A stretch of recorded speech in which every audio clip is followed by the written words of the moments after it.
ఇంటి అమ్మాయిలతో అంటే కూతుర్లతో ఏ పనులు చేపియకూడదు. 3 విషయాలు చెప్తాను, చాలా యూస్ఫుల్. ఇవి మన హిందూ శాస్త్రాల్లో కూడా రాసుంది. సో అమ్మాయిలు ఎవరైనా చూస్తుంటే ఇంట్లో వాళ్ళకి షేర్ చేసేయండి.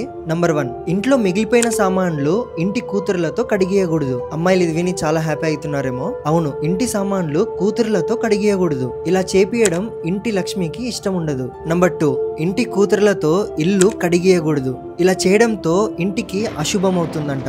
ఎందుకంటే ఒక ఇంటి లక్ష్మియే కూతుర్లు అయి ఉంటారు. వాళ్ళతో ఇంటి కసువు నూకేయడం ఇలాంటివి చేపియకూడదు. 3వది, ఇది చాలా ఇంపార్టెంట్. మీరు చూసే ఉంటారు, పాతకాలం ముసలోళ్ళు ఇంటి కూతుర్లతో కాలు ముక్కించుకోరు. ఎందుకంటే వాళ్ళకి తెలుసు స్వయంగా ఇంటి లక్ష్మి అయిన కూతుర్లతో కాలు ముక్కించుకోకూడదు అని. ఇవన్నీ మనుస్మృతి మానవ ధర్మశాస్త్ర అనే బుక్ లో చాప్టర్ 3 వర్సెస్ 56 లో రాశారు. ఏమని? ఎక్కడైతే స్త్రీలను ఆదరిస్తారో అక్కడే లక్ష్మీమాత ఉంటుంది అని. సో వాటి రిలేటెడ్ గానే ఈ 3 పాయింట్స్ ని చాలా మంది నమ్ముతారు.